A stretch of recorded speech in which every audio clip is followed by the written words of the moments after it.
Bonjour Clotilde, et puis merci de répondre à ces quelques questions. Alors, on a pris un peu l'habitude, du moins on essaie depuis quelques jours, de dresser des petits portraits ou de rencontrer un petit peu, d'aller à la rencontre des personnes qui travaillent pour la Troménie. Des fois un peu dans l'ombre, il y en a qui sont plus exposés que d'autres, mais vous, entre parenthèses, vous avez un travail de création qu'il a fallu penser en amont avant que la Troménie de Sainte-Anne ne soit lancée. Vous pouvez déjà nous expliquer qu'est-ce que vous faites dans la vie? Je crois que vous avez un métier plutôt créatif. Oui, tout à fait. Alors je suis graphiste, maquettiste, et donc pour l'occasion, j'ai réfléchi avec l'équipe donc à créer le logo et tout la charte graphique présente sur la Troménie. Donc en tout premier évidemment le logo et ensuite les roll-up, les drapeaux, les bannières, enfin pas les bannières pour les églises. Par contre j'ai fait aussi la conception graphique de tout l'habillage de la calèche. Voilà. Alors quand on crée comme ça, il faut déjà de l'imagination, mais on doit quand même partir sur des codes couleurs. On sait que notre logo de cette Troménie de Sainte-Anne, qui finalement est arboré sur la calèche, sur les véhicules, sur les flyers, etc., il est plutôt de type un peu orangé. Il y a différentes couleurs. Vous pouvez nous dire pourquoi vous avez choisi ces couleurs? Parce qu'on sait par exemple que Marie, généralement quand on parle de la Vierge Marie, c'est plutôt des couleurs bleutées. Voilà, pourquoi vous avez choisi donc ces couleurs-là? Alors le orange, c'est très simple, c'est la couleur du feu, de la mission, du Saint-Esprit. Et donc c'était obligé finalement. Et de plus, comme on le disait, le bleu c'est la couleur de Marie, donc je ne pouvais pas l'utiliser. Le rouge, c'est quand même une connotation plutôt de l'interdit. Et puis sinon, c'est plutôt des couleurs froides, donc l'orange, c'était la couleur parfaite. Donc c'est la couleur dominante. Ensuite, j'ai mis en avant le soleil un petit peu plus jaune avec des entrelacs celtiques parce qu'on reste un pays celtique. Et puis ensuite, les éléments importants, donc la statue avec Sainte-Anne et sa fille, la basilique de Sainte-Anne d'Auray, et puis quelques clochers qui apparaissent à l'arrière, la route, la calèche, le cheval, tout y est. Bon, j'imagine aussi que votre travail ne s'arrête pas là, puisque vous étiez même aujourd'hui sur le tronçon, etc. Donc vous travaillez étroitement avec le service communication avec votre époux, notamment.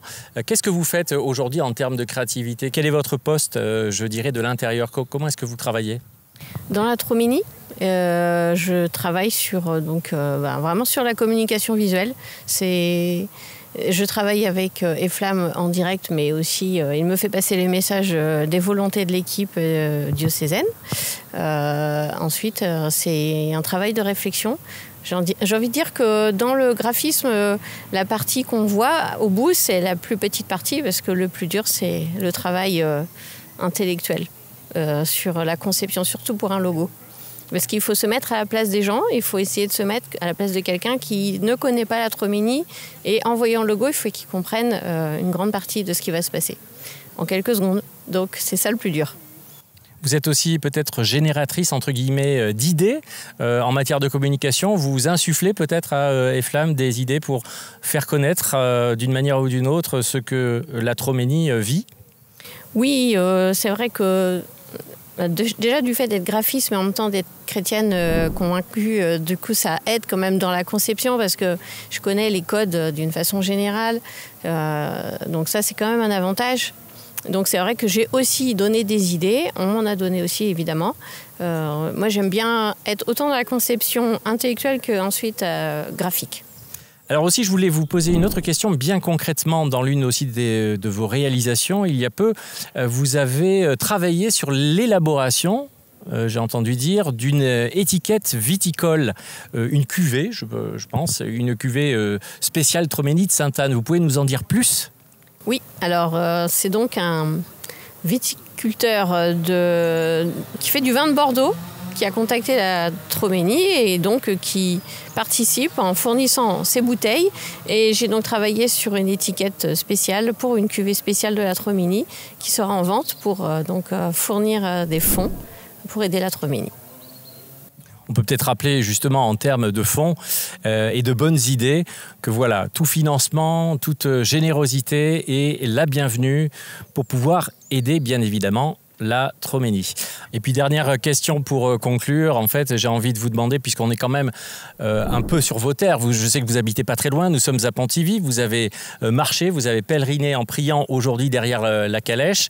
Comment vous avez vécu cette journée en famille, en plus s'il vous plaît?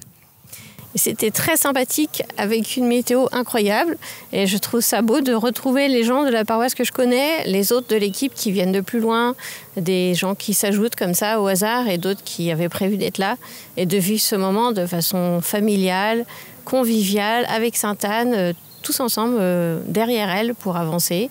Et donc je trouve ça formidable et c'est très missionnaire, donc ça me plaît. Un grand merci à vous, Clotilde, d'avoir répondu à ces questions. On vous souhaite une bonne suite de ce pèlerinage avec Sainte-Anne et on vous dit à très bientôt.